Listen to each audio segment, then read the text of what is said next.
Alessandro Magnasco was born February 4, 1667, died March 12, 1749, also known as Il Lissandrino, was an Italian late Baroque painter active mostly in Milan and Genoa. He is best known for stylized, fantastic, often phantasmagoric genre or landscape scenes. Magnasco's distinctive style is characterized by fragmented forms rendered with swift brushstrokes and darting flashes of light. The influences on his work are obscure. Some suspect the influence of the loose painterly style of his Venetian contemporary Sebastiano Ricci, the Genoese Domenico Piola and Gregorio de Ferrari.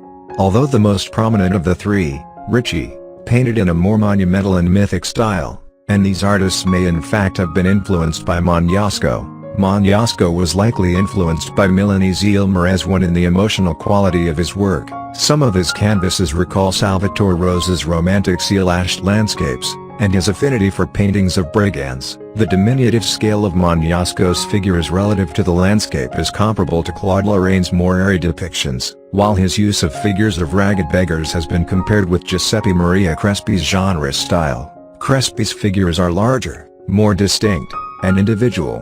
And it is possible that Crespi himself may have influenced Magnasco. Others point to the influences of late Baroque Italian genre painters, the Roman Bamboccianti, and in his exotic scenography, the well-disseminated engravings of the Frenchman Callot.